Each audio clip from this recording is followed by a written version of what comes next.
Hey everybody, it's Alicia, founder of the Urban Key. Thanks so much for tuning in. I'm super excited. Tonight I am interviewing the super hilarious actor comedian Ron G. He's done so much in his career and he's just getting started. I want to kind of let you guys know some of the things that he's worked on. You've seen him in Insecure. He was a finalist for Last Comic Standing. He was a finalist on Bill Bellamy's Who's Got Jokes. He was even the father on Nickelodeon's hit show Cousins for Life, which makes me feel very old because I love Nickelodeon as a kid. So I'm like, you're somebody's father. I'm just like, dang, I'm kind of getting up there. But if that's not enough, he is also an Emmy winner. He was a consulting producer on the CNN series United Shades of Grey with W. Kamau Bill. I could literally go on and on and on. But everybody, let's welcome Ron G to the Urban Key. Hey, Ron. Hey, Alicia, how you doing? I'm Thank you for having good. me Thank you too. so much. Absolutely. Thank you for coming on. Listen, let's go ahead and jump right in. So let us know Sure. where you originally from. I was born in Columbia, South Carolina. Went to the University of South Carolina, finished school, moved to Atlanta, kind of figured my life out. I went through what I call the quarter life crisis, where you go to school for something, but you don't know what it is. And Yeah. the earth and the universe kept telling me, this ain't it, because I got fired from every job I ever had. Got on stage at a place called Uptown Comedy Club in Atlanta, got booed, and fell in love, and been in love with comedy ever since. And literally, it changed my life. What was it like transitioning from Atlanta to LA? Because you've got two different energies, two different vibes completely. So what was that like? It was kind of overwhelming. I remember being on the plane when the plane was landing, when I was like moving to LA, and I saw how big LA was, and I was like, whoa, I'm supposed to come here and like leave my thumbprint here. Like, it was just very overwhelming, because when I lived in Atlanta, this is pre Tyler Perry, so comedy was a hustle when I lived in Atlanta, but now it's like a legit career where I make money doing so much cool stuff in LA, and there's no ceiling here, which I really love. So the transition at first was a bit tough because a lot of my jokes were regional. And Oh, when I got to LA, it was a bigger market. I host well, when the world was open, I hosted a place called Chocolate Sundays, which is at the world famous Laugh Factory, and I'm performing for literally people all over the world in one room. Versus Atlanta, which is a mostly all black audience. It's just fine tunes your voice a little more, and it kind of helps you okay. find out who you really are. And I feel like when you're around people that don't look like you have to really find out who you are. Like when you're around people that look like you, it's kind of hard to tell who you are. But when you leave the nest and then you go to a place where nobody looks like you have to find out who you are. And so LA was really dope for me. It's like a big sandbox for creative people to find out who you are, what you really believe in, and what you really stand for. That's cool that you said that. You had to figure out who you were. So what was that process like for you? It was a bit, man, because I was, church boy. I wouldn't say I was raised in church, but I always had church influence growing up in the South and being in the Bible Belt. But when you come to LA, all the things that you build your life around don't make sense out here. Like nobody talks about getting married. All your homies single, everybody chasing this money, and people like, I'll get married after I make the money. But back home, my parents had nothing. They started out together, got married fresh out of high school, and been together, 50 years. So it's just a different cultural thing. And then like simple stuff, like there's rules when back home. Certain stuff you just don't do. Like certain stuff, like you don't mess with the homie's sister unless you're serious about her. You don't mess with like one of your homie's girls. Like if he dated her and he say I like her and he share his feelings about with you about her, you don't date her. But out here, ain't no rules. People talking to your mom out here, they don't care. They're like, that's your Oh, mom. that's sad. It's just no Yeah. rules. It's dope in the sense like there's no ceiling, and whatever you see in your head, you can become. But the trade off is, I feel like too much freedom is prison for some people. Some people wind up being morally bankrupt in a city where nobody care about what you do and who you are, versus like keeping your word. Back home, you keep your word. You say you gonna do something, you do it, or you know what I'm saying. Like you look Yeah. out for your people. You know what I'm saying? My neighborhood raised me. Out here, I don't even speak to my neighbors, and it's not a bad thing. I don't want to knock LA because there's always a trade off no matter where you are. So Ron, let me ask you, so how did you get into comedy? Like what's the moment? Well, it's two questions in one, right? So that moment that you knew you were really funny enough to do comedy. Like everybody, I think I'm funny sometimes. So how did you know like I'm funny enough to actually, be a comedian? Well, I think because I played sports as a kid, and also I used to dance like growing up. and I got pretty popular dancing. God set me up by doing those two things. One is when I lost my job the first time, my cousin was a comedian in Atlanta. Shout out to Trey Black. He was already doing stand up and he was so funny. And I used to go support him. And I already love comedy anyway. And I used to watch him perform. I'm like, man, you good. And he's like, bro, you like just as funny as me. You should try getting on stage. And I was like, I'll try it. And I didn't think nothing of it because where I'm from, you don't dream. Like comedy's just like way out there. But you know, you go to the formula where I'm from is the formula is you go to school, you get a job, you get married, you make babies, you retire, and you die. Like that's your life. But when I moved to Atlanta, I'm like, wait, you can do this for a living? Like my cousin was full time. He was like, he traveled the world like telling jokes. And I got on stage and I had one, it was Apollo night, and I had one joke and it was terrible. And as soon as I started talking, they booed me. And halfway through the boo, they told me to kill myself. And I was like, man, this don't feel good. And I was like, do I run? Do I get off stage? Do I walk out the door? This is a little door next to the stage. I'm like, do I leave or do I sit here and take it? And I sat back down next to my cousin after I got booed, and he was like, man, that was hilarious. And but he meant that in a bad way. And the host was like, man, Ron G was terrible. Boo. He's like, wait, y'all gonna boo his name? Ron, boo, G, boo, Ron. And he kept booing me while I'm still in the room. And I was like, this is terrible. But I feel like deep down, whenever you do something and I feel like it's your calling, you have this arrogance about you. You don't even know what it is, but you know deep down that you're special and you have something. And I just stuck with it, just like you interviewing people. You probably watch people interview you like, I'm just as good as them. Like that little, you don't have to say it out loud, but you say it to yourself like, I would have asked a different kind of question or whatever, because, you know, you're from Chicago. So you're around different types of people and you read people very well. In order to function in that city, you got to read people well. And some people who haven't had that, I say the advanced placement classes like we have growing up in the hood or a place like Chicago or a major city with a lot of black people, you can read people very well. So you can tell which way to go, especially black women. Y'all just gifted in like, I don't know how I feel about him. Let me go ahead and ask him. Like that little intuition y'all got. But I feel like when I got on stage, I just fell in love and I stuck with it. And I always saw comedians who were like popular at the time, but I'm like, you're not funny to me. And all I saw was like, oh, you're more confident. I just got to learn the craft. And so I worked the craft. I studied the craft. And there was an older white gentleman that took me on the road with him and we went to this little small, matter of fact, we did Fort Benning Air Force Base. No, military, Fort Benning military base. I think it's an Army base in Georgia. And I did the show and got my first standing ovation in 8 months. And I'm like, oh, this is what it feels like. Because I always performed in hostile environments where they were trying to boo you. I never had a chance to like really spread my wings and find my voice. But when I started finding my voice and going to different rooms, I'm like, oh, okay. Like it's okay to like say how you really feel. You know what I'm saying? Who do you feel like you had the most success in front of? What crowd? Black audience, white audience, diverse crowd? Because those are all different rooms. Right. For me, I feel like I've had the most success for the black people. Like I love performing for my people. And I feel like as a black comedian, it's a tragedy to go around your people to become famous, because I believe black people, specifically black women, always hold you down. So if you ever fall from grace, black women always got your back. They root for people that they love. And if you go to any comedy club in the nation, it's filled with probably majority black women. You know what I'm saying? But dudes go because they lady like, let's go to the comedy club. So I just feel like I love my people, but I also know that my star is rising and I don't want to have any blind spots where I can't perform in front of different people. So I try to fine tune my voice and perform in all audiences. One, because I'm a clean comedian. So I like doing the hood rooms because hood rooms show you how to edit.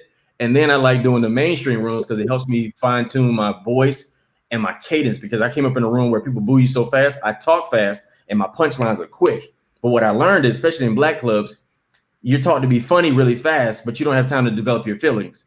And then so in mainstream rooms, they get a chance to talk about their feelings and, hey, so I woke up this morning, right? And I was on my way to work, and they get to say all this fat on the joke. I'm like, y'all listening to all this? And so, right. And so when you're in these rooms, you get a chance to explore, you know what I'm saying? So you got to learn how to do both. And like, I've done rooms like the, what's the word? Comedy Magic Club, which is in Redondo Beach in LA. Like it's a bunch of older white people who have money and probably don't have black friends. But I realized like in that environment, I got to be more conversational. Now they might not dig me because that's not my audience, but I still want to work on that. But the kids will love me. The kids would love me. But that crowd, I keep going back, even though it always feels uncomfortable because I know that's not my market. But I go back because I want to work on my voice and work on my blind spot. So again, when an opportunity presents itself, I never want to say I wasn't prepared. that feels like a great training ground for that next movie you're gonna get. Of course, of course. You know, I'm always that's working on it. myself, man. And I feel like just what we do, I got to be a great comedian, you got to be a student of life. You got to be one like you take the details of life and find the funny in them. And also you have to be a student of yourself. Like, going to therapy, having dope conversations with my wife and being around people, because I learned the older I get, the less I small talk. And those conversations help fine tune your voice. And all the great comedians, people think comedy's about being funny. Comedy's about clarity and discovery. All the great comedians were clear about who they were as a person. They were clear about who they are with their voice, like Patrice O'Neal, Richard Pryor, like just their voice was so defined. Like even Kevin Hart, like their voices are so defined. You like, oh, okay, I know this person. It reminds you of like how human we are, and that's why I really love comedy. I think that's dope. I want to ask you, I like that you touched on therapy for a couple of reasons. One, because you're a Black man and Black men deal with a lot of pressure. So I like that you're open, that you go to therapy, because everybody, from time to time probably could benefit from just talking to someone, utilizing that resource. But then also I like that you brought it up because I saw on your Instagram page, I see that you're not a therapist or anything, but a lot of people use comedy as a form of a therapy. So I just want you to talk on, how comedy's been therapeutic for you. Well, I feel like speaking of therapy, I feel like because of this quarantine we in, I've been battling depression, and I feel like in my past, depression came from my head and my heart being in two different places, and that difference always like triggers something in me. But this depression is different because during quarantine, I can't do all the things that I find joy in. Like I can't get on stage, I can't travel the way I want to, I can't work out the way I want to, and I feel like my body's like subconsciously grieving my old life. So I have to like always do a temperature check and make sure I'm good. That's why I was like, when people ask me how I'm doing now, like I honestly don't know. Like I'm not sad. In general, I'm blessed and I have everything I need. But sometimes the things that bring you joy, if you don't take inventory and like check in with yourself, like this quarantine can take you out because you're not going nowhere. You're spending a lot of time in the house. You on social media, and social media by itself is not good for your psyche and your heart and your spirit, because you watching all this negative stuff and you become numb. You know what I'm saying? So I have to just check in with myself. So for me, that's important to me. Again, I always want to be a student of life and also be a student of myself, because I know that my star is going to rise one day and I'm going to have a huge platform. And I feel like, especially in Black culture, I say as people, we're taught to chase the dream, but we're not taught to work on the things that'll help us sustain it once we get there. Meaning like, do you know what I'm saying? Like we're taught, like even like in marriage, like you're taught to chase the girl, but nobody teaches you how to sustain the girl once you get it. Or you're taught to get the success, but they don't tell you about the attacks that come from social media, where everybody gonna hate you for a while. Then after a while, you're gonna be loved by people. Like those waves, or the amount of stress that comes along with it, or losing your privacy, or knowing that every time you go on social media, somebody gonna say something bad about you, even if you do your best and have the good intentions. So nobody teach you that stuff. So if you work on, hey, I need to make sure my marriage is solid, I need to make sure my heart and my head is healthy, and work on myself, and learn boundaries, like boundaries and balance. Like that's the hardest part about comedy, is not being funny. It's boundaries and balance. Like every comedy club give you free food. Every funny comedian it comes with women being attracted to you. So if you don't balance that and know yourself, it'll drown you, and you don't know how it happened and when it started. But if you don't do a temperature check for yourself, then you stuck. So it's up to you to manage your own life, if that makes any sense at all.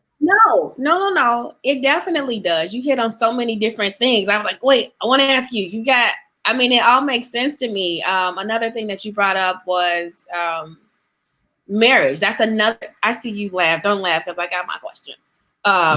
No, it's fine.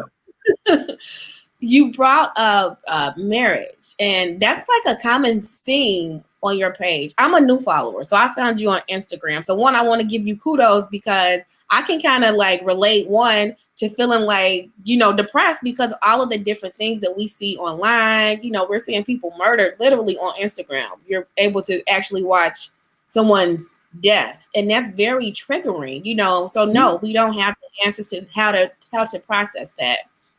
So that's very hard. But then also, going back to marriage, I see that's a theme. And it feels like, I don't know, because this is our first time speaking, it feels like you getting married in some ways has grounded you. So I just wanted to kind of touch on that. I know that you and your wife, your beautiful wife, have a show together on Yep. Instagram. I wanted to kind of get into also. Okay, so what was the exact question about the I know I was just relationship? rambling. I hit you with a lot. You hit me with a lot, so I hit you with a lot. So So now we're honestly, balanced.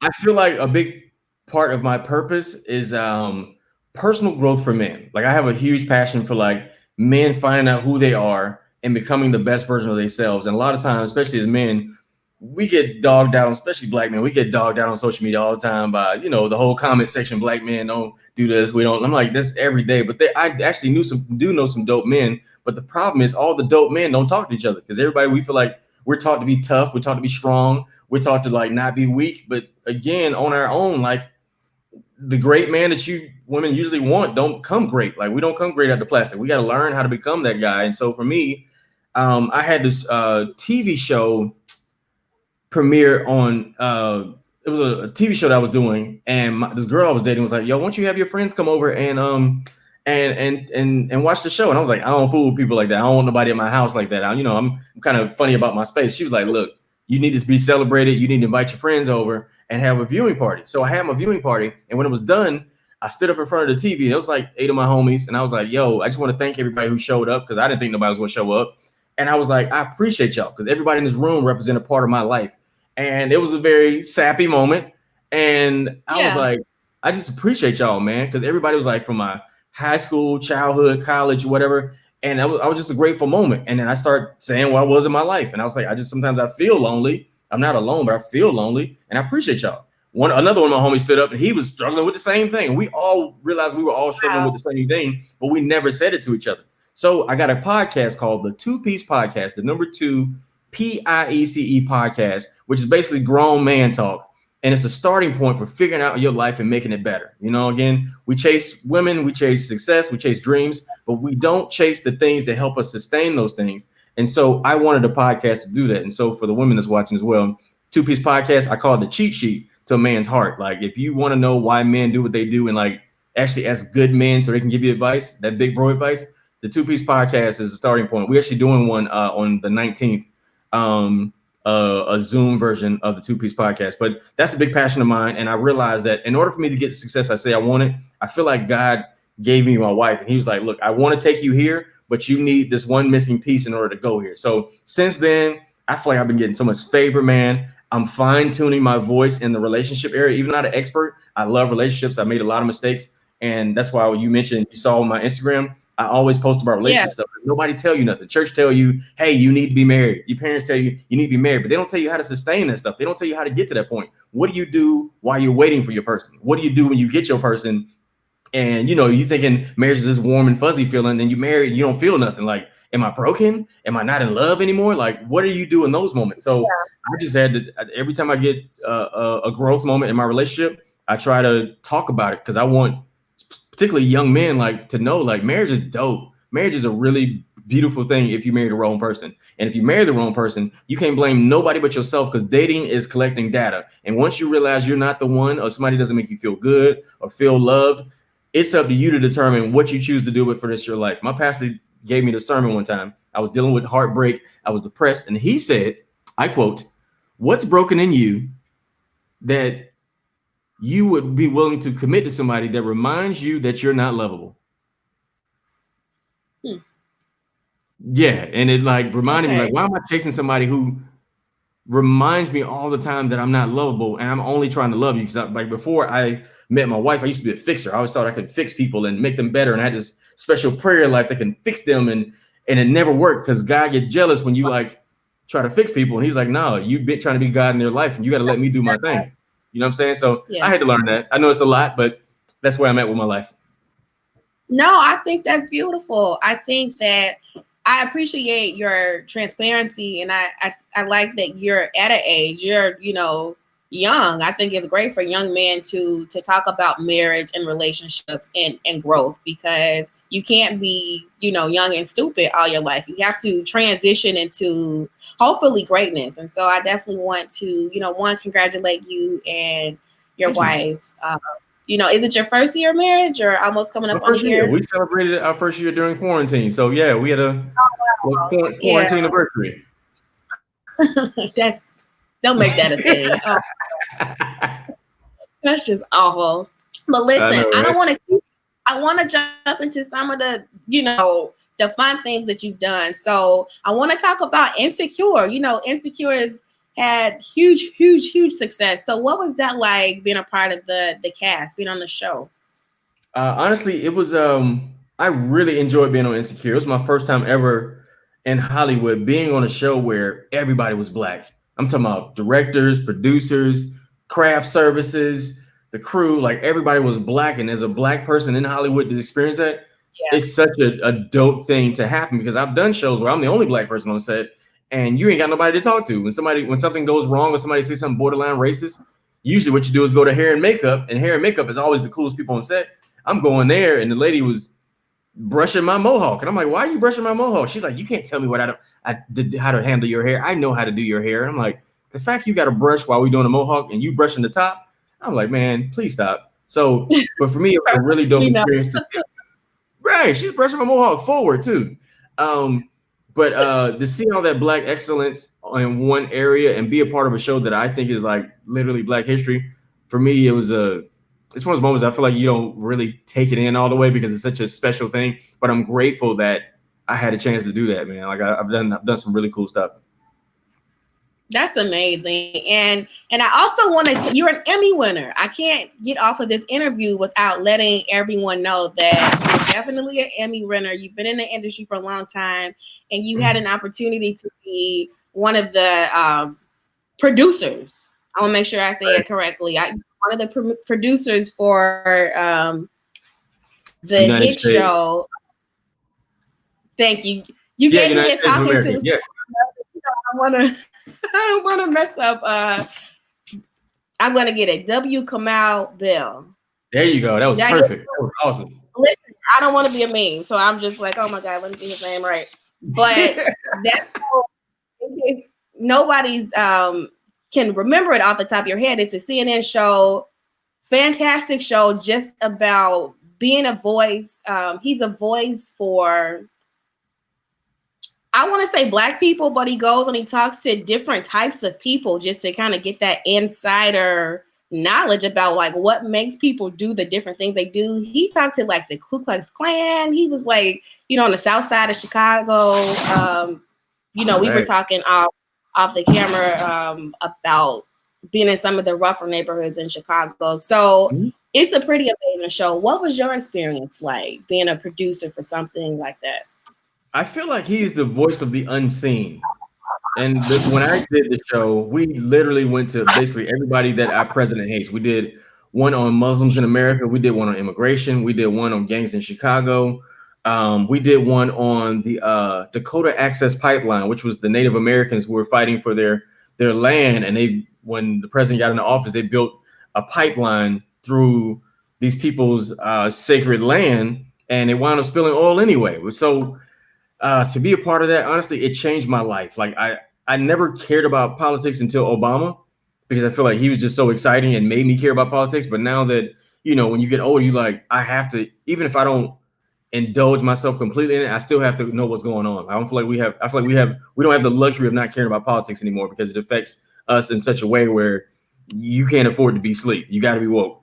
And Yeah. that show changed my life. And if you hear my comedy now I'm talking about the things that I've seen my whole entire life and that I never knew that I wanted to even dress because I don't consider myself a political comedian. But now I talk about gentrification. I talk a little politics, but I talk it in a way about how it affects me. I talk about how the world has changed from a political level. And before I never desired to have any of these jokes, but now it's like, it's so important and my voice is so big. I can't afford not to address it, or at least say my 2 cents to make people think about what's happening right now. So I'm grateful. Shout out to W. Kamau Bell, also Donnie Jackson, executive producer of the show, man, making that show such a great show. And I'm glad to be a part of history as well. Absolutely. And last thing before we go, I wanted to mention, so the whole reason that I reached out to you is because I found your page just exploring on Instagram, and I saw your clips what's going on with Marvin Gaye. And I'm not even about to try to add those. But if you guys haven't seen them, you need to go to Ron G's page because they are freaking hilarious. And just going back to what we were talking about, like with depression and just like how it's just such a heavy time. A couple of weeks ago, I saw your stand-up. I think it wasn't that particular video. You were on stage. And I laughed so hard. Like where, one of those laughs where you grab your Was chest. it the one about the women say the man grew on him? Like he grew on me? Yeah, was it that one? And I looked at my husband and we just died. I just cracked up, and I was just like, who is this dude? I was just, you were such a breath of fresh air because I just needed to laugh. And I definitely just wanted to, like, other people who haven't had the honor to kind of know your comedy and things like that, to have them to just kind of listen to you, go to your page, support you because you're the best. So, man, that means so much to me. I appreciate it. I'm trying to figure my life out as well.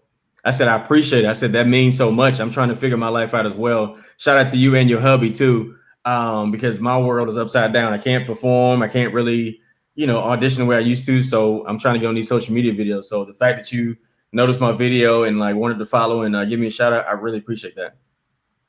No, you are a hard worker. You just keep producing that content. It's not easy to be a content creator. So you are like back to back.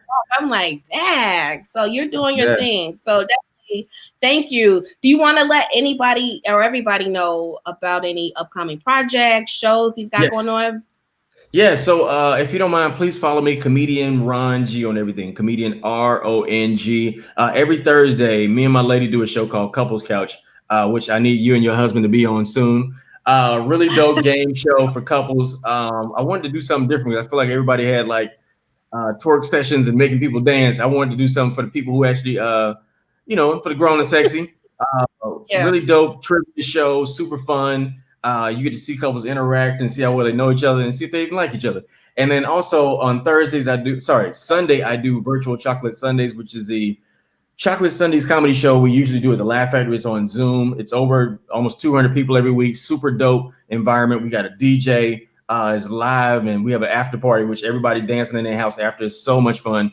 I would love to y'all be a part of that. But if you follow me on Instagram, comedian Ron G on everything, I post all the details, and my YouTube as well, which is comedian Ron G. Just go to my Instagram, and there's a link in my bio with all my social media. And I appreciate you so much. And Alicia, I am super proud of you for pursuing your passion and doing these dope interviews. And I'm speaking blessings over you. And I hope this thing becomes a really big deal that comes far beyond what you can even understand.